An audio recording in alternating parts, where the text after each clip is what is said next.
ব্যক্তি থেকে পরিবার, সমাজ থেকে রাষ্ট্র, দেশ থেকে বিশ্ব সবকিছুর চালিকাই রাজনীতি। তাই রাজনীতি দর্শক নিয়ে রাজকাহন নিবেদন করছে জিপিএচ ইস্পাত, আর আপনাদের সাথে আছে আমি নাজনীন মুন্নি। ছাত্র জনতার অভ্যুত্থানের নেতারা নতুন রাজনৈতিক দল গঠনের পথে এগুচ্ছে বলে গণমাধ্যমে খবর এসেছে। আর অংশ হিসেবে বৈষম্য বিরোধী ছাত্র আন্দোলন অক্টোবর জেলায় জেলায় কমিটি গঠন করবে। রাষ্ট্র পুনর্গঠনে লং টাইম কর্মসূচি নিয়েও আসছে বৈষম্য বিরোধী ছাত্র আন্দোলন। যদিও এখন পর্যন্ত বৈষম্য বিরোধী ছাত্র আন্দোলন রাজনৈতিক দল গঠনের বিষয়টি আনুষ্ঠানিকভাবে স্বীকার করেননি। ছাত্রদের রাজনৈতিক দল গঠনের উদ্যোগটিকে মিশ্র প্রতিক্রিয়া সৃষ্টি করেছে। একদল মনে করছে দল গঠন করলে তারাও প্রচলিত রাজনৈতিক দলগুলোর মতো ক্ষমতালোভী হয়ে যাবেন এবং একসময় দুর্নীতিতে জড়িয়ে পড়বেন।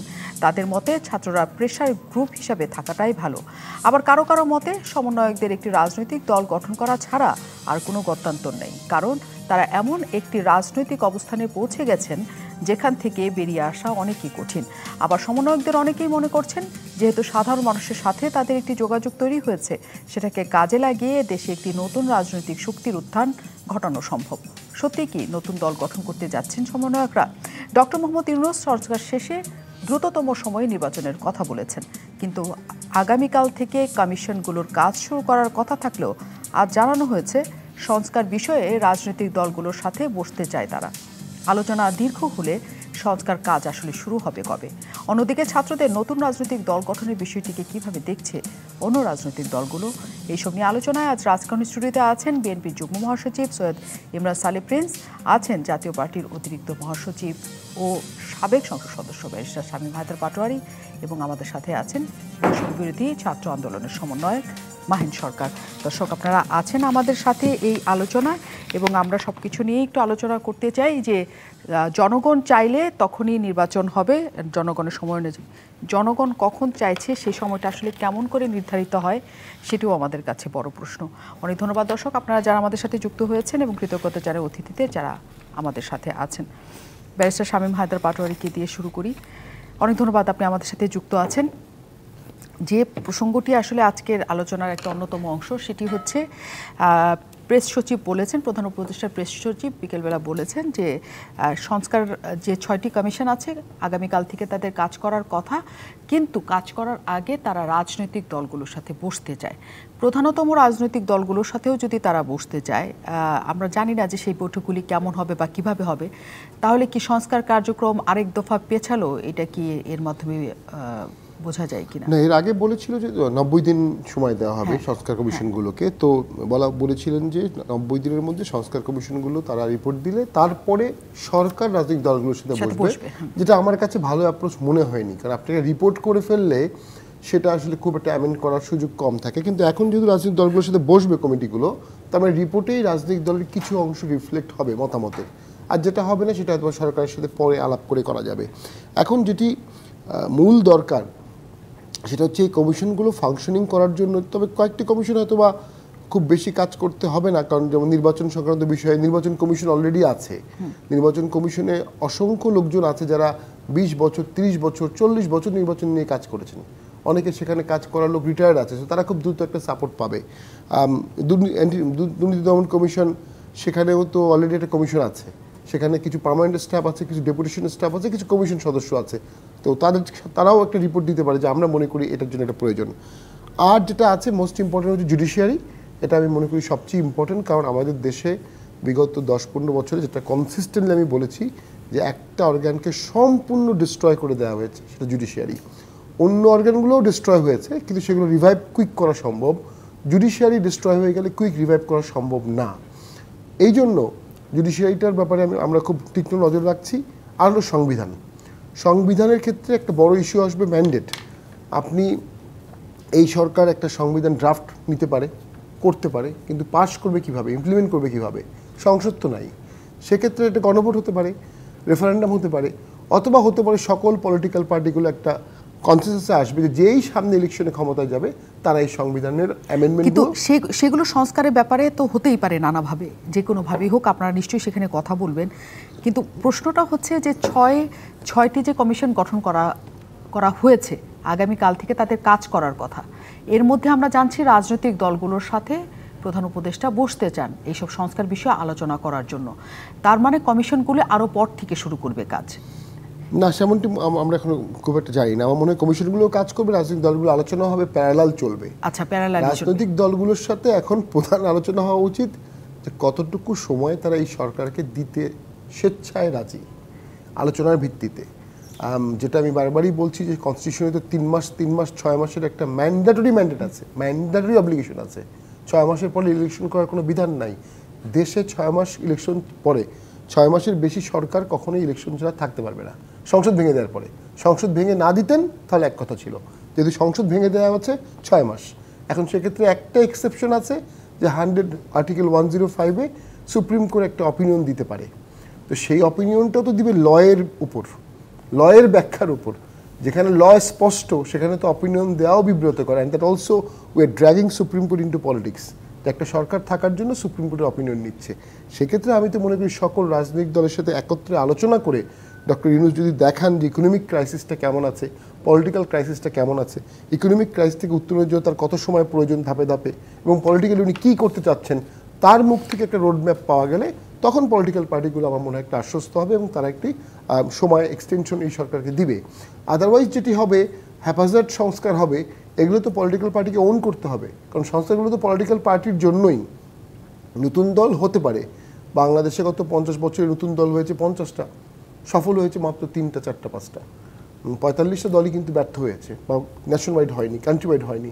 তো যে দলগুলো অলরেডি সেটেলড আছে মূলত তারাই স্টেক হোল্ডার, তাদের সাথেই আগে কথা বলতে হবে। পাশাপাশি নতুন দল হলে মোস্ট ওয়েলকাম। আমি তো মনে করি আন্দোলনের মাধ্যমে যদি কেউ নতুন দল করে নতুন একটি ধারা আনতে পারে, ভেরি গুড। বাট কোনো কারণে নতুন দলটি ফেইল্ড হলে এই ইয়াংস্টাররা তারা কিন্তু ডিমোরালাইজড ফিল করতে পারে, বিট্রেড ফিল করতে পারে, ফ্রাস্ট্রেট ফিল করতে পারে। এটা অতীতে অনেক দেশে অনেকবার হয়েছে, বাংলাদেশে হয়েছে। আরেকটা হতে পারে তারা নিজেরাই বিদ্যমান বিভিন্ন দলে সমর্থক, তাদের পরিবার আছে, তারা আছে, তারা বিভিন্ন দলে গিয়ে ওই দলগুলো সংস্কার করলো। এবং যেটি হবে এই আন্দোলনের সব যারা পুরোধা ব্যক্তিত্ব ছিল বা যারা ফ্রন্ট ফাইটার ছিল তারা যে কোনো দলে গিয়ে এখন খুব দ্রুত উঁচু আসন পাবে, যেটি নর্মাল কোর্সে একটা তরুণের 25 বছর লাগতো, এটা তারা এই 3 মাসেই পেয়ে যাবে। তো সেই সুযোগটাও তারা নিতে পারে, নেওয়া উচিত। কিন্তু তারা আসলে কি ভাবছে আমরা তাদের কাছ থেকেই জানি। তাহলে মাহিন সরকার আমাদের সাথে আছেন, সমন্বয় বৈষম্য বিরোধী ছাত্র আন্দোলন। আসলে সব অনেকগুলি গণমাধ্যমে আজকে একসাথে এসছে আপনাদের দল গঠনের খবরটি, এই কারণেই আবার আলোচনাতে। আমরা জানি যে কেন্দ্রীয়ভাবে আপনারা এখনো পর্যন্ত সেই সিদ্ধান্তের কথা কাউকে জানাননি, কিন্তু কেন্দ্রীয়ভাবে কি এই ধরনের সিদ্ধান্ত হচ্ছে? আসলে দল গঠনের আগে আসলে আমরা আমাদের নিজেদেরকে সংগঠিত করতে চাই। আপনারা জানেন যে বাংলাদেশের যে দ্বিতীয় স্বাধীনতা বলা হয় বা আমাদের যে গণ অভ্যুত্থান জুলাই বিপ্লব, সেই জুলাই বিপ্লবের পরে কিন্তু আসলে ছাত্রদের মধ্যে যে ঐক্য, সেই ঐক্য কিন্তু দিনকে দিন কমে যাচ্ছে। এটি বিভিন্ন জায়গায় আপনারা দেখতে পাচ্ছেন বিভিন্ন ঘটনার মাধ্যমে। তো আমরা মনে করি যে আমরা যারা আন্দোলন করেছি, আন্দোলনকারী, এরা প্রত্যেকেই এই বিপ্লবের স্পিরিটকে কিন্তু ধারণ করেন এবং আমরা মনে করি এদেরকে একটি ছাতায় আনা প্রয়োজন এবং একটি সাংগঠনিক রূপ দেওয়া প্রয়োজন। হয়তো গণমাধ্যম সেখান থেকেই খবরটি পেয়েছে আমরা রাজনৈতিক দল করছি, তবে আমি যতটুকু জানি রাজনৈতিক দল করা এখন পর্যন্ত অফিসিয়ালি কোনো সিদ্ধান্ত আসেনি। আমাদের লক্ষ্য আমরা যেন একত্রিত থাকতে পারি এবং আমাদের যে এই 24-এর গণ অভ্যুত্থানের যে স্পিরিট যারা ধারণ করে তাদেরকে একটি ছাতায় রাখা। তো আমাদের এটাই লক্ষ্য। আর আপনারা সবাই অবগত আছেন যে আমাদের যে বৈষম্য বিরোধী ছাত্র আন্দোলন আসলে এমন একটি ব্যানার যেখানে প্রত্যেকটি রাজনৈতিক দলেরই এখানে অংশগ্রহণ আছে এবং অ্যান্টি ফ্যাসিস্ট মুভমেন্ট হিসেবে পরিচিত যেই মুভমেন্ট, সেই মুভমেন্টটাকে কিন্তু লিড করেছে তারা।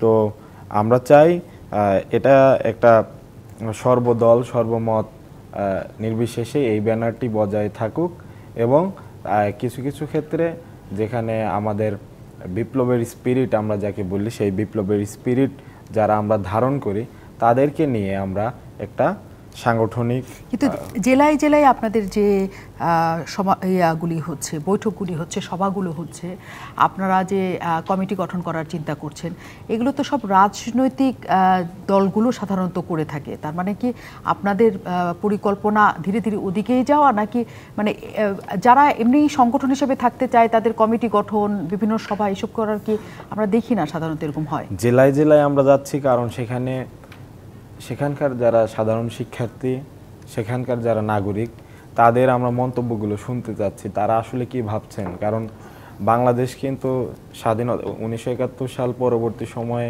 দেখেছে এক এক সময় এক এক পার্টির বিচরণ, এবং তারা যখন এসেছে তারা কিন্তু বলেছে, তারা বিভিন্ন স্লোগান ধারণ করেছে, কিন্তু তার যে প্রপার ইমপ্লিমেন্টেশন সবসময় কিন্তু তারা দেখতে পায়নি।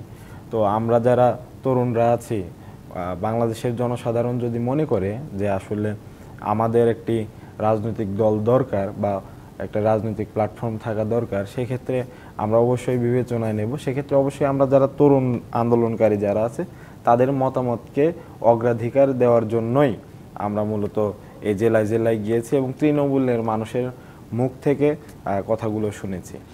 কিন্তু এর মধ্যে কি আপনারা মনে করেন যে রাজনৈতিক দল হিসাবে আপনাদের গ্রহণযোগ্যতা এবং বৈষম্য বিরোধী ছাত্ররা যে আন্দোলন করেছে বৈষম্য বিরোধী হিসাবে আপনাদের যে মানুষের কাছে গ্রহণযোগ্যতা, দুটোর মধ্যে কি একটু ফারাক তৈরি হয়ে যাবে যখন রাজনৈতিক দল তৈরি করবে? আমি মনে করি না, কারণ আমরা যদি বিপ্লবের স্পিরিটকে ধারণ করি এবং সেই অনুযায়ী কাজ করতে পারি, তাহলে মানুষ অবশ্যই আমাদেরকে অ্যাকসেপ্ট করবে। উদাহরণ হিসেবে আমি বলতে চাই, আপনারা দেখেছেন যে দক্ষিণ পূর্বাঞ্চলে বাংলাদেশের যে বন্যাটি হলো, সেই বন্যায় কিন্তু বৈষম্য বিরোধী ছাত্র আন্দোলন কিন্তু একটি ভূমিকা রেখেছে এবং সেখানে ত্রাণ কার্যক্রমে তারা সর্বাত্মক অংশগ্রহণ করেছে। সেটা নিয়ে আপনাদের একটা সমালোচনার জায়গাও আছে, সেখানকার টাকাটা নিয়ে, সেখানকার ইয়েটা নিয়ে একটা সমালোচনাও জন্ম হয়েছে একই সাথে। অবশ্যই এই কারণটিকে আমি হাইলাইট করতে চাচ্ছি যে আসলে এটি হলো কেন, কারণ আমাদের কিন্তু সাংগঠনিক কোনো কাঠামো নেই। এখানে সর্বদল সর্বমত সবার অংশগ্রহণেই এই গণ অভ্যুত্থান হয়েছে। আমরা ভেবেছি যে আসলে সবার অংশগ্রহণেই কার্যক্রমটা চলবে। আসলে সাংগঠনিক কাঠামো না থাকলে এরকমভাবে আপনার যে কোনো মহান উদ্যোগী প্রশ্নবিদ্ধ হতে পারে। তো আমরা সেখান থেকে ফিল করেছি যে আমাদের একটি সাংগঠনিক কাঠামো থাকা দরকার এবং আমরা যদি জনগণ চাই সেদিকে আগাবো। অনেক ধন্যবাদ সৈয়দ ইমরান সালিম প্রিন্স, অনেক ধন্যবাদ, আপনি আমাদের সাথে যুক্ত আছেন। ছেলেরা আসলে শুরু থেকেই এটা বলা হচ্ছিল যে তারা একটা রাজনৈতিক দলের দিকে যাবে এবং যে ধরনের আমরা আন্দোলন বিপ্লব দেখি না কেন, পরবর্তীতে আমরা নুরুল হক নূরকেও দেখেছি রাজনৈতিক দল তৈরি করেছে, তাদের মধ্যেও মনে হচ্ছে এই ধরনের একটা প্রচ্ছন্ন ইঙ্গিত আমরা পাচ্ছি। এবং যেহেতু এই সরকারের পেছনে ছাত্রদের অনেক বড় একটা অবদানের কথা প্রধান উপদেষ্টা সবসময় বলে আসছে, তারা কি একটা বিশেষ সুবিধাজনক অবস্থায় থাকবে নাকি দল গঠনের পর? আপনারা কি মনে করেন? ধন্যবাদ আজকের এই শোতে আমাকে আমন্ত্রণ জানানোর জন্য, এবং একই সাথে মাহিন সরকার এবং আমাদের শামীম ভাই, তাদেরকেও ধন্যবাদ জানাচ্ছি, শুভেচ্ছা জানাচ্ছি, দর্শক শ্রোতাদেরকে শুভেচ্ছা জানাচ্ছি। এখন নতুন রাজনৈতিক দল বৈষম্য বিরোধী ছাত্র আন্দোলন গঠন করবে কি করবে না, সেটা বৈষম্য বিরোধী ছাত্র আন্দোলনের সমন্বয়ক মাহিন সরকার এই ব্যাপারে বলেছেন যে তাদের এই ব্যাপারে এখন পর্যন্ত নতুন কোনো সিদ্ধান্ত নেই।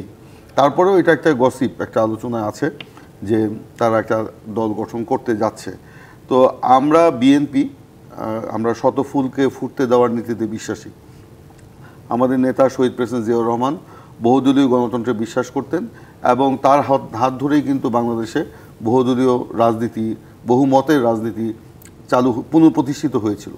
এবং আমাদের নেতা বর্তমানে বিএনপি ভারপ্রাপ্ত চেয়ারম্যান জনাব তারেক রহমান এই ব্যাপারে স্পষ্টতই বলেছেন, যদি আমি ওনাকে কোট করি, যদি কেউ মনে করেন উন্নত এবং নিরাপদ বাংলাদেশের জন্য আরও নতুন রাজনৈতিক দলের প্রয়োজন রয়েছে, তাতে দোষের কিছু নেই, কারণ শেষ পর্যন্ত জনগণই চূড়ান্ত সিদ্ধান্ত নেবে তারা কাকে সমর্থন জানাবে। এই কারণেই বিএনপি বারবার জনগণের ভোটের অধিকার প্রতিষ্ঠার উপর জোর দিয়েছে বা দিচ্ছে।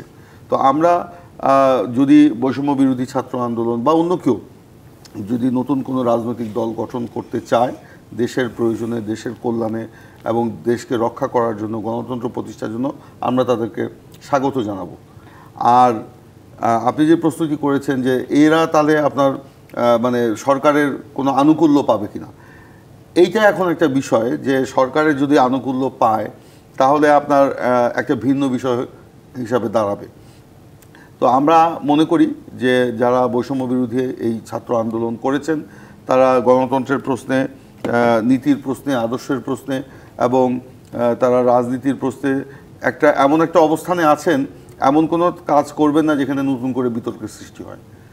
তারা অন্য রাজনৈতিক দলের মতোই তারা মানে অ্যাক্ট করবেন এবং অন্য রাজনৈতিক দল যে সুযোগ সুবিধা পায় বা পাবে তারাও একই সুযোগ সুবিধা নিয়ে রাজনীতির মাঠে অবতীর্ণ হবে। ক্ষমতায় থাকা অবস্থায় যে কেউ যদি দল গঠন করে সেই দলটা একটা বিশেষ সুবিধা তো সবসময়ের জন্যই পায়। না, এটা আমরা সেই সময়ের উপরে ছেড়ে দেই যে আমরা দেখি তারা কি করে।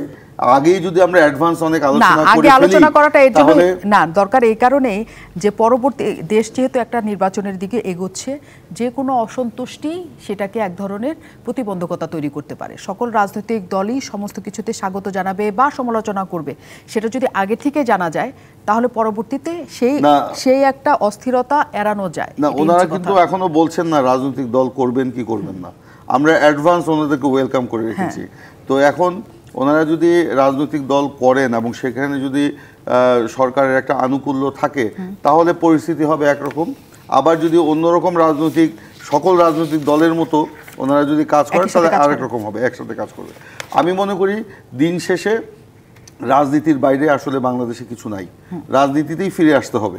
এবং একটি অনির্বাচিতের যে শাসন আমরা 15 বছর দেখেছি, সেই অনির্বাচিতের শাসনের মধ্য দিয়ে বাংলাদেশের রাষ্ট্রকে যে ভেঙে চুরমার করে ফেলা হয়েছে, এখন অতি দ্রুত নির্বাচিতের শাসনে ফিরিয়ে এনে বাংলাদেশকে মেরামত করাই হচ্ছে এখন আমাদের 1 নম্বর কাজ।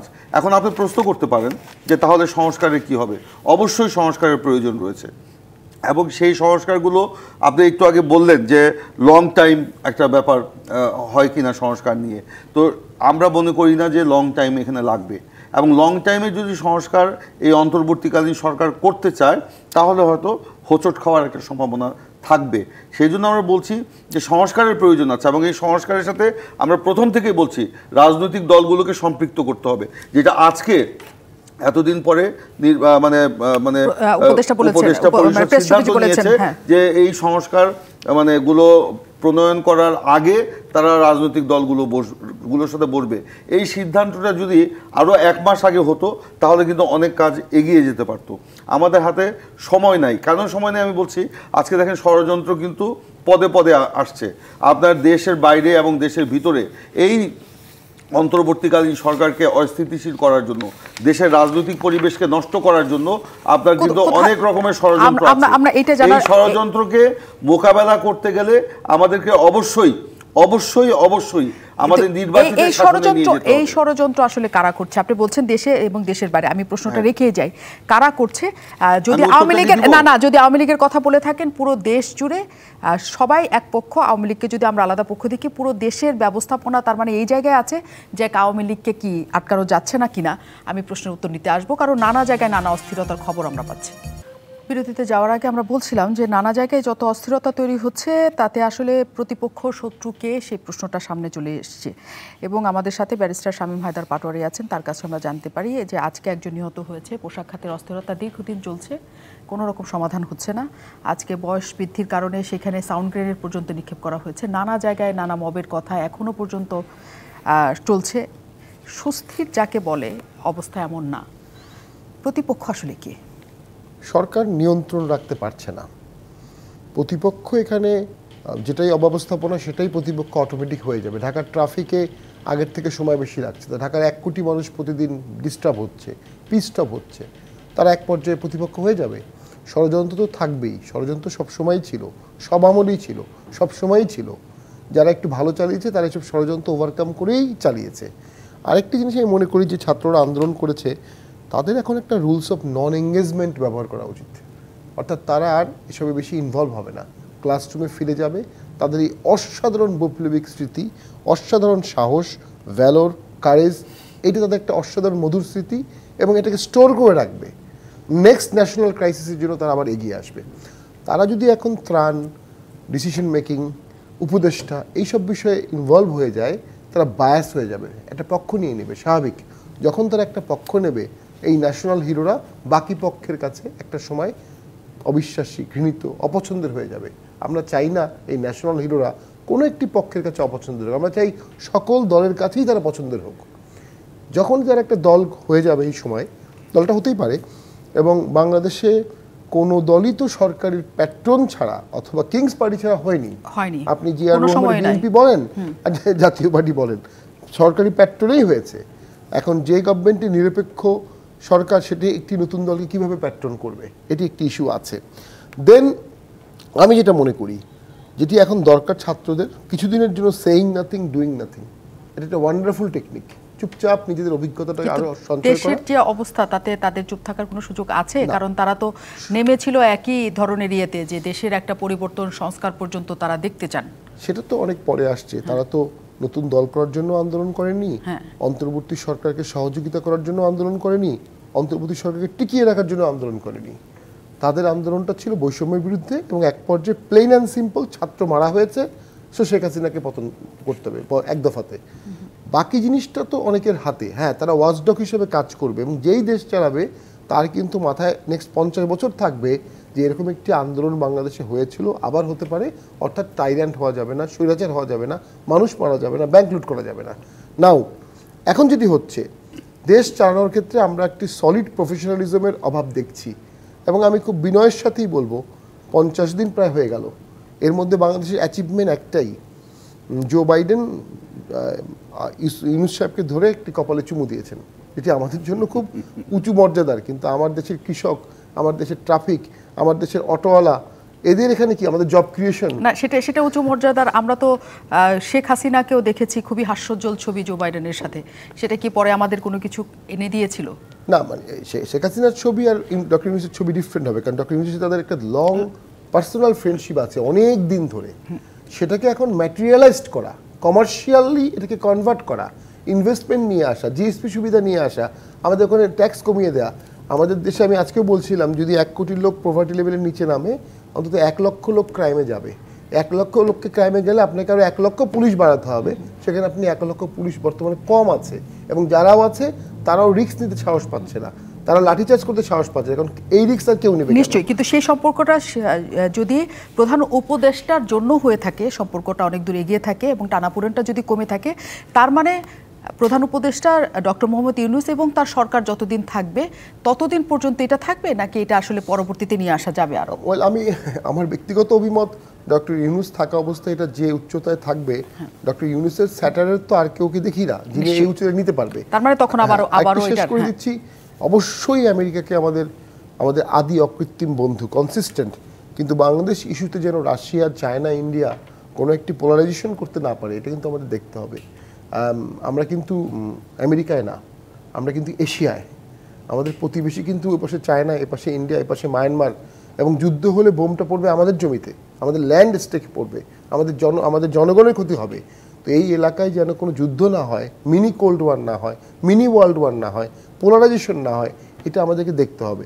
এবং সেক্ষেত্রে আমি মনে করি আমেরিকা এবং ভারতকে বাংলাদেশ ইস্যুতে কিছুটা কনসেন্সাসে আনতে হবে, এবং যখন সেই কনসেন্সাসে আসবে তখন বাংলাদেশে অটোমেটিক্যালি স্ট্যাবিলিটি আসবে, ইনভেস্টমেন্ট বাড়বে, ইকোনমিক প্রসপারিটিটা বাড়বে।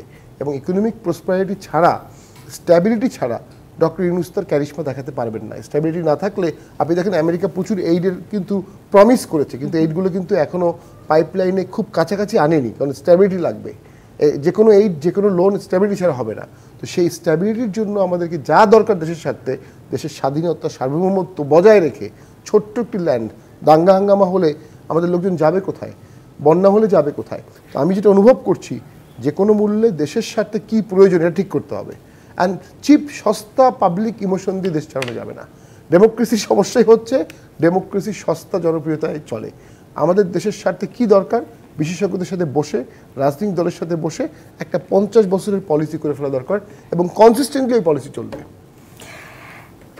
মাহিন সরকার আমাদের সাথে আছে, দেখি তার পলিসির সাথে কতখানি আছেন। মাহিন সরকার, যে পরিস্থিতি আসলে চলছে, যে একটা একদম স্থির স্টেবল সরকারের দরকার আমাদের এখন সব কিছুর জন্য সবচেয়ে বেশি, কিন্তু অস্থিরতা কোনোভাবেই নানা জায়গার থেকে নানা সময় এটা বিস্ফোরিত হচ্ছে। এবং যে পরিস্থিতি গার্মেন্টসে, যে পরিস্থিতি আজকে রাস্তায় দেখছি, যে পরিস্থিতি বাইরে দেখছি, বন্যা এলাকা, মানে সব কোথায় সংকটটা হচ্ছে আসলে? আপনারা তো সরকারেরও অংশ, কারণ আপনাদের দুজন আছেন সরকারে, মানে সংকটটা কোথায়, কে সহায়তা করছে না, বা কোথায় আসলে নিয়ন্ত্রণ হচ্ছে না? আমরা মনে করি আসলে সংকটের অনেকগুলো জায়গা আছে, তার মধ্যে অন্যতম একটি জায়গা যে এখনো এই সরকারের আমলেও বিভিন্ন জায়গায় আসলে ফ্যাসিস্ট হাসিনার যে দোসর তারা এখনো আছে, এবং আমরা মনে করি এজন্য আমাদের উপদেষ্টারা আমাদের কাছে অবশ্যই দায়বদ্ধ এবং জনগণের কাছে দায়বদ্ধ। তারা এই জবাবটি সবচেয়ে ভালো দিতে পারবেন। এখানে আমরা বিভিন্ন সময়ে দেখছি যে আসলে অস্থিরতা হচ্ছে বিভিন্ন জায়গায়, এবং সবচেয়ে বড় ব্যাপার আসলে শেখ হাসিনা সরকার যখন চলে যায় তারপর কিন্তু পুলিশ প্রশাসনে কিন্তু একটা বিশাল শূন্যতা দেখা দিয়েছে। তো এই বিশাল শূন্যতা কিন্তু হুট করে আমি চাইলেই কিন্তু পূরণ করা সম্ভব হচ্ছে না এই মুহূর্তে। তো তারা কিন্তু বেশ কিছু উদ্যোগ নিয়েছে যেগুলো প্রশংসনীয়। ইতিমধ্যে পুলিশে নিয়োগ আহ্বান করা হচ্ছে, যেখানে কনস্টেবল পদে অনেককে নিয়োগ দেওয়া হবে। এরকম বেশ কিছু প্রশংসনীয় উদ্যোগ তারা নিচ্ছে, কিন্তু এটি যদি আরেকটু দ্রুত হতো তাহলে স্ট্যাবিলিটিটা। কিন্তু মাহিন, আমরা একটা জায়গায় দেখছিলাম সবসময় যখন আনসাররা বিদ্রোহ করলেন তখন আপনারা ছাত্ররা যে সেটাকে দমন করলেন, যখন পুলিশের ডাক্তারদের এখানে একটা বিদ্রোহ হলো আপনারা যে সেটা নেগোশিয়েট করে কমানোর চেষ্টা করলেন। নানা জায়গায় আপনাদের একটা তৎপরতার জায়গা কিন্তু আমরা দেখেছিলাম। গার্মেন্টসের যে পরিস্থিতি সেটা কি আসলে আপনাদের তৎপরতায় বন্ধ হবে না, বা সেটা কি কোনোভাবে আপনারা নিয়ন্ত্রণ করতে পারছেন না, বা এই যে বয়স বৃদ্ধির জন্য যারা যে এত হাঙ্গামা করছে তাদের মানে আপনারা কি একটু মানে চেপে গেছেন পুরো ব্যাপারটা, নাকি আসলে অন্য কিছু হচ্ছে? চেপে যাওয়া না, আমরা চাচ্ছি যে এখানে যেহেতু এই মুহূর্তে প্রশাসন আমরা ধরে নিচ্ছি যে কার্যকর হয়েছে, কিছুটা আগের চাইতে অনেক ভালো অবস্থানে আছে, সেহেতু প্রশাসন এবং সরকারে যারা আছে আমাদের তারা এগুলো নেগোসিয়েশনে যাক। ভাই যেমন বললেন যে আসলে আমাদের কাজটা লেখাপড়া করা, আমাদের লেখাপড়ার দিকে কনসেন্ট্রেট করা উচিত, এবং বিশাল একটা সংখ্যার স্টুডেন্টরা কিন্তু এখন মানসিক ট্রমায় ভুগছে। আমরা চাচ্ছি যে যত দ্রুত সম্ভব তারা লেখাপড়ার দিকে ফেরত যাক।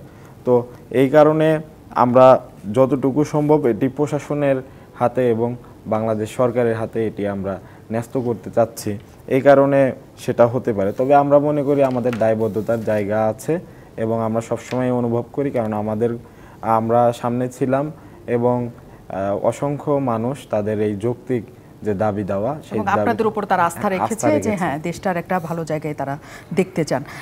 সৈয়দ ইমরান সালিম প্রিন্স, যে পরিস্থিতি আপনার কথা ধরেই আমরা আলোচনাটা দিচ্ছিলাম যে দেশি বিদেশি প্রতিপক্ষের কথা আপনি বলছেন যে এখনো পর্যন্ত তারা সোচ্চার, কিন্তু দেশে এখন যদি আমরা দেখি সবাই ঐক্যমতের দিকে আছে, এই সরকার সব রাজনৈতিক দল সবাই একটা নির্বাচনের দিকে হাঁটছে। যদি আমরা প্রতিপক্ষ দেখি তাহলে আওয়ামী লীগ সরকারকে আমরা এখানে মানে আওয়ামী লীগকে দেখছি যারা সরকার ছিল এক সময়, তাদের কি কোনোভাবে করা যাবে না? কারণ তারা তো সবাই পলাতক, তারা বের হচ্ছে না, তারা কেমন করে এগুলো করছে? দেখুন, বাস্তবতা হলো যে ছাত্র গণবিপ্লবের মধ্য দিয়ে যে স্বৈরাচারী হাসিনার পতন ঘটেছে এবং হাসিনা বাংলাদেশ থেকে পালিয়ে ভারতে গিয়ে আশ্রয় নিয়েছে, এটা যেরকম ঠিক, আবার এটাও ঠিক যে হাসিনা গত 15 বছরে বা হাসিনা বা তার দল আওয়ামী লীগ 15 বছরের প্রশাসনে যেভাবে তাদের দলীয় অনুগতদের বসিয়ে রেখে গেছে, তাদেরকে কি আমরা অপসারণ করতে পেরেছি? সচিব থেকে একেবারে ইউনো পর্যন্ত তারা তো এখনও বহাল তবিয়তে আছে। এই যে অন্তর্বর্তীকালীন সরকার সচিব পর্যায়ে কি পরিবর্তন আনতে পেরেছে? ডিসি পর্যায়ে আমি আসছি, আমি আসছি, আমাকে শেষ করতে দেন। তা এরকমই আপনার প্রশাসনের তো এই কথাগুলো বললাম, আইন শৃঙ্খলা বাহিনীর কথা মাহিন সরকার বলেছে, আমি ওনার বক্তব্যের সাথে একমত, তার বক্তব্যের সাথে। তারপরে আওয়ামী লীগের বিভিন্ন জায়গায় এই যে আপনি ধরেন ফ্যাসিস্ট শাসনের সাথে তারা জড়িত ছিল আওয়ামী লীগের লোকজন, এই যে ছাত্র হত্যা হয়েছে, এই হত্যাকাণ্ডের সাথে যারা তারা জড়িত ছিল তাদের বিরুদ্ধে মামলা হয়েছে, কতজন ধরা পড়েছে, তারা আজকে কোথায়? তারা তো বিভিন্ন জায়গায় লুকিয়ে আছে, ঘাপটি মেরে আছে। এই যে এই গার্মেন্টসের যে অস্থিরতা, সেখানে তো তারা জড়িত, ছাত্রলীগের কর্মীদেরকে সেখানে গ্রেপ্তার করা হয়েছে। আমরা আপনাদের মিডিয়ার কল্যাণে দেখেছি তারা সেখানে শ্রমিকদেরকে উত্তেজিত করছে, শ্রমিকদের সমস্যা আছে, বেতন বৈষম্য আছে, এইটাকে উস্কে দিচ্ছে কারা? যেমন ধরেন আপনি মাহিনকে একটু আগে প্রশ্ন করলেন যে আপনারা কোথায়, আপনারা কি এটা দেখতে পাচ্ছেন না? আমরা প্রশাসনের আহ্বানে বিএনপি কিংবা ছাত্র বৈষম্য আন্দোলন, বৈষম্য বিরোধী ছাত্র আন্দোলন কিংবা অন্যান্যরা কিন্তু আমরা গার্মেন্টস সেক্টরে যেগুলো সমস্যা ছিল সেখানে আমরা যাচ্ছি, কথা বলছি, তাদেরকে বোঝানোর চেষ্টা করছি, এবং সেখানে দেখেছেন আমরা সমাবেশও করছি। গত পরশুদিন আমাদের মহাসচিব মির্জা ফখরুল ইসলাম আলমগীর নিজে কোনাবাড়িতে গিয়ে শ্রমিক সমাবেশে বক্তব্য রেখে এসেছেন, নিজে কিন্তু ওনারা বোঝানোর চেষ্টা করতেছেন। আমরা একদিকে ঠিক করছি, মিল ফ্যাক্টরি চালু হচ্ছে, আবার আরেক দিকে বন্ধ হয়ে যাচ্ছে। বন্ধ করে দেওয়া হচ্ছে। আজকে যে দুঃখজনক ঘটনাটা ঘটলো, আপনি জানেন যে সেখানে আওয়ামী লীগ দলীয় একজন সাবেক এমপি, তার একটি ফ্যাক্টরিতে এই সমস্যাটা হয় এবং সেখানে মালিক পক্ষের নিষ্ক্রিয়তা এবং তার রহস্যজনক ভূমিকা কিন্তু এখানে সবচেয়ে বেশি সবার চোখে লেগেছে। এবং সেখানে যখন শ্রমিকরা উত্তেজিত হচ্ছিল, সেখানে আইন শৃঙ্খলা রক্ষাকারী বাহিনী, যৌথ বাহিনী, তারা গিয়ে তাদেরকে বোঝানোর চেষ্টা করেছে। সেখানে আমাদের দলের লোকজনও তাদেরকে গিয়ে বোঝানোর চেষ্টা করা হয়েছে, কোনো কিছুতেই তারা বুঝবে না, উল্টা তারা আপনার উস্কানিমূলক কর্মকাণ্ড করলো, আপনার সেখানে আর্মির গাড়ি, র্যাবের গাড়িতে সেখানে তারা আক্রমণ করলো, যে কারণে গুলি চালাতে হলো এবং একজনের মৃত্যু হয়েছে। এই দুঃখজনক ঘটনা, এই যে উস্কানিটা দেওয়া হচ্ছে, এটা কারা দিচ্ছে? আওয়ামী লীগের লোকজন দিচ্ছে। উস্কানিটা এখন আমরা সরকারের কাছে বলেছি, এই যারা ফ্যাসিস্ট সরকারের দোসর, তাদেরকে কেন এখনো বাইরে রাখা হচ্ছে? তাদের বিরুদ্ধে মামলা আছে, তারা হত্যাকাণ্ডের সাথে জড়িত, তারা লুটপাটের সাথে জড়িত, তারা দুর্নীতির সাথে জড়িত, তারা ফ্যাসিজমের সাথে জড়িত। তাদেরকে বাইরে রেখে আপনি স্বাভাবিকভাবে দেশ পরিচালনা করবেন, আর ওদিকে হাসিনা দিল্লিতে বসে উস্কানি দিবে, তাহলে তো এই দেশ শান্তিমতো চলবে না। আবার আমরা দেখলাম, গতকালকে দেখলাম এই সাউথ ব্লকে ইন্ডিয়ান পররাষ্ট্র মন্ত্রণালয়ে বৈঠক হচ্ছে, আওয়ামী লীগকে কীভাবে আবার পুনর্বাসন করানো যায় বাংলাদেশে। তা এইগুলো তো সব ষড়যন্ত্রের পার্ট।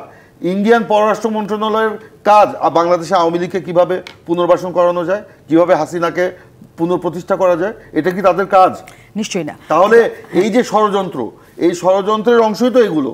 এই যে জুডিশিয়াল কু হওয়ার ষড়যন্ত্র ছিল, সেই ষড়যন্ত্রের অংশ, আনসারদের ব্যাপার ছিল সেটা, এবং এই যে সমাজের সমস্ত জায়গায় যে আজকে উস্কানি দেওয়া হচ্ছে, এগুলি সম্পূর্ণভাবে আওয়ামী লীগের দোসর, আওয়ামী লীগের লোকজন এই কাজগুলো করছে। ইমরান সানি প্রিন্স, সবসময় সকল সরকার, আমরা আওয়ামী লীগ সরকারকেও দেখেছি যে যা কিছু সে নিয়ন্ত্রণ করতে পারে না। আপনি আওয়ামী লীগের কথা, আমি জানি আপনি কি বলবেন, আমি জানি আওয়ামী লীগ আপনি কি বলবেন। আওয়ামী লীগ সবসময় এটাকে বিএনপির উপর দোষ চাপিয়েছিল বা অন্য রাজনৈতিক দলের উপর। এখন বলবেন আপনারাও দোষ চাপাচ্ছেন।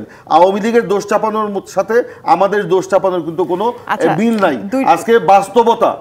আজকে বাস্তবতা পতিত স্বৈরাচার এখানে ষড়যন্ত্র করছে। সেখানে তো আপনার আসে নাই যে বিএনপিকে কিভাবে পুনর্বাসন করা যায়, ভারতের পররাষ্ট্র মন্ত্রণালয়ে সেটা নিয়ে বৈঠক হয়েছে। রাজনীতি করা অবস্থায়, দেশে খুবই চলমান অবস্থায় তাদেরকে নিয়ন্ত্রণ করাটা বা তাদেরকে নাকচ করে দেওয়াটা খুব কঠিন ছিল।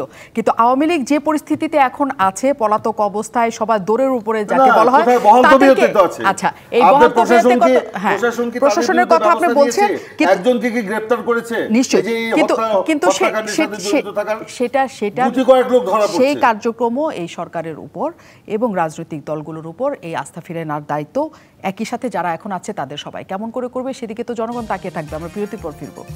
অনেক ধন্যবাদ দর্শক। বিরতিতে যাওয়ার আগে প্রশ্ন রেখে গিয়েছিলাম যে আসলে অন্যের উপরে দোষ দিয়ে সরকার একটা সুবিধাজনক অবস্থায় বা মানুষের আস্থার মধ্যে থাকতে পারবে কিনা যদি সমস্ত কিছু নিয়ন্ত্রণে না করতে পারে, নিয়ন্ত্রণে না রাখতে পারে। শামীম হায়দার, অবশ্যই কনস্পিরেসি থিওরি দিয়ে আপনি সুশাসনের অভাবকে কখনোই জাস্টিফাই করতে পারবেন না। সরকারকে, পুলিশকে কনফিডেন্সে নিতে হবে, ব্যুরোক্রেসিকে নিতে হবে, পলিটিক্যাল পার্টিগুলোকে সর্বোচ্চ সংযম দেখাতে হবে।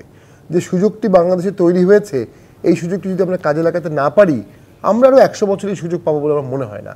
হেলাফেলা করে, নিজেদের মধ্যে ঝগড়া করে, মারামারি করে অথবা অসহিংস হয়ে এই সুযোগটি কখনোই হেলাফেলা হারানো যাবে না। তবে হ্যাঁ, পলিটিক্যাল পার্টিকে গুরুত্ব দিয়েই এই অন্তর্বর্তী সরকারকে চলতে হবে, কারণ এই অন্তর্বর্তী সরকার কোনো কাঠামো নাই। যারা আন্দোলন করেছে তাদেরও কোনো কাঠামো নাই, তাদের মধ্যে সভাপতি, সেক্রেটারি, ইউনিয়ন সভাপতি বলে কোনো কাঠামো নেই। স্বতঃস্ফূর্ত আন্দোলন ছিল, সাথে রাজনৈতিক দলগুলো যোগ দিয়েছে। কাঠামো আছে কাদের? রাজনৈতিক দলগুলোর। কাদেরকে দিয়ে আপনি সুশাসন মাঠ পর্যায়ে এনশিওর করতে পারবেন? রাজনৈতিক দলগুলোকে দিয়ে। এবং আমলাদের ক্ষেত্রে যে বলা হচ্ছে অমুক টিএনও থেকে সেক্রেটারি যেটাই হোক, তারা এখন এই সরকারের বিরোধিতা করবে, ব্যাপারটা কখনোই এমন হয় না, হবে না, সেই সাহসও নাই এবং সেটা কখনো ব্যুরোক্রেসি কখনো করেও না। সো এই ব্যুরোক্রেসি দিয়ে উইথ সাম অ্যামেন্ডমেন্ট মডিফিকেশন দেশ চালাতে হবে এবং তারা সহযোগিতা করতে তারা বাধ্য। আপনি সেই নিরাপত্তা, সেফটি, কনফিডেন্স, আত্মবিশ্বাস এবং সেই মোটিভেশন তাদেরকে দিতে হবে। অনেক ধন্যবাদ। মাহিন সরকারের কাছে একটু আসি। মাহিন, আসলে কি মনে হয়, যেহেতু আপনাদের দুজন সরকারে এখন পর্যন্ত আছে, আপনার প্রেশার গ্রুপও এবং সরকারের গ্রুপও, মানে কি মনে হয় যে এখন ঠিক কি হলে জনমনে একটা স্বস্তি আসবে, যে অস্বস্তির জায়গাটা, যে কোনো সময় যে কোনো জায়গায় একটা বিশৃঙ্খল অবস্থা তৈরি হচ্ছে, আপনাদের কি প্রয়োজন মনে হয়, যে এই সরকারের কি প্রয়োজন? আমার কাছে মনে হয় যে জনগণ এবং সরকারের যে কোলাবোরেশন, সেটা ভালোভাবে থাকলে আমাদের এই যে সংকট, সেই সংকটটা ভালোভাবে কাটানো সম্ভব। এখানে জনগণ বলতে কিন্তু সব ধরনের জনগণকে আমি বোঝাচ্ছি, মানে জনগণ বলতে আমজনতা এবং রাজনৈতিক দলের যারা অংশীজন আছে তাদেরকে নিয়ে কিন্তু এই সরকারকে চলতে হবে। এবং আমি মনে করি যে আমাদের বৈষম্য বিরোধী ছাত্র আন্দোলনে যে যারা আমাদের সাথে যুক্ত হয়েছে, বিভিন্ন জায়গায় প্রশাসনের প্রতি আস্থা ফেরানোর জন্য আপনারা হয়তো খেয়াল করে থাকবেন যে বিভিন্ন জেলায় জেলায় ছাত্র প্রতিনিধিদের নিয়ে সেখানে প্রশাসন কাজ করছে। আসলে বিগত ফ্যাসিস্ট আমলে যেভাবে প্রশাসনিক কাঠামো গড়ে উঠেছিল বা পুলিশ কাঠামো গড়ে উঠেছিল, সেই কাঠামোর প্রতি মানুষ আস্থা রাখতে পারছে না যে তাদের দ্বারা আবার শাসিত হতে গিয়ে না আবার শোষিত হয়। তো আমরা মনে করি যে রাজনৈতিক দল একই সাথে যদি এগিয়ে আসে এবং আমজনতাকে সাথে নিয়ে যদি এই সরকারের যে ভুল ত্রুটি তা ধরিয়ে দেওয়া হয় এবং গঠনমূলক সমালোচনা করা হয়, তাহলে সরকার শিখতে পারবে যে তাদের কোথায় কোথায় গ্যাপটা আছে এবং কোথায় কোথায় এই সমস্যাগুলো হচ্ছে তারা আইডেন্টিফাই করতে পারবে এবং যথা জায়গায় সহায়তাও করা দরকার সরকারকে। আমি মনে করি যদি কোলাবোরেশন সঠিকভাবে চলতে পারে তাহলে আমরা মনে করি এই সংকট কাটানো সম্ভব। অনেক ধন্যবাদ সৈয়দ ইমরান সালি প্লিজ। একদম কোলাবোরেশনের কথা তারা বলছে এবং রাজনৈতিক দলগুলোকেও তারা একই সাথে চাইছে, এইটুক সম্ভব হবে তো রাজনৈতিক দল? অবশ্যই এই সরকারকে তো আমরা ওন করি, এটা জনগণের সরকার, আমরা এই সরকারকে সমর্থন করি। সরকারের সফলতা ব্যর্থতার উপরে বাংলাদেশের সফলতা ব্যর্থতা জড়িত এই অন্তর্বর্তীকালীন সরকারের উপরে, এবং টোটাল আন্দোলনের সফলতা ব্যর্থতাও কিন্তু তাদের কাজের সাথে জড়িত। আমরা চাই না এই সরকার ব্যর্থ হোক, আমরা এই সরকারকে সফল করতে চাই। এখন সরকারের দায়িত্ব, এই অন্তর্বর্তীকালীন সরকারের দায়িত্ব রাজনৈতিক দলগুলোর সাথে তাদের যেন মানে বোঝাপড়ার কোনো কমতি না থাকে এবং মানে আস্থা এবং বিশ্বাসের কোনো যেন সংকট তৈরি না হয়, এবং সেই জন্য একটা ক্লোজ মনিটরিং দরকার। এই যে মাহিন সরকার যেটা বলল, সরকার এবং জনগণের মধ্যে যে একটা সমন্বয়, এই সমন্বয়টা কে করবে? রাজনৈতিক দলগুলো করবে। কারণ রাজনৈতিক দলগুলোর যে ভিত্তি আছে এই সরকারে তো সেটা নাই, যেটা শামীম হায়দার পাটোয়ারি বলে গেল। তো এই জন্য আমরা সরকারকে সর্বতোভাবেই সমর্থন করছি, কিন্তু এই সমর্থনটা প্রশ্নাতীত রাখার জন্য সরকারকেই কিন্তু দায়িত্ব নিতে হবে এবং আমাদের মধ্যে যাতে কোনো রকমের ভুল বোঝাবুঝি না হয়। এই যে এখন ধরেন আপনার কি বলে, এই যে সংস্কার নিয়ে যে এখন রাজনৈতিক দলগুলোর সাথে কথা বলে, এগুলো তো আমরা আগেই বলেছিলাম, এগুলো হলে তো আর হতো না। আর যেটা শামীম হায়দার পাটোয়ারি বা আপনিও বলেছেন যে ইওনো এবং সচিব যারা এখন আছে, এই যে সরকারের যে আপনার মানে কি বলে টায়ার, এই টায়ারের এখন সাহস নাই যে সরকারকে অস্থিতিশীল করার সাহস নাই। কিন্তু আমরা দেখছি সরকারের যে পরিপত্র, সরকারের যে সিদ্ধান্ত, সরকারের যে আপনার নোটিশ, এগুলো কিন্তু যথাযথভাবে বাস্তবায়ন হচ্ছে না। সেগুলো দেখা হবে নিশ্চয়ই, বাস্তবায়ন হচ্ছে না বলেই কিন্তু আজকে সমস্যা তৈরি হচ্ছে। থাকবেন।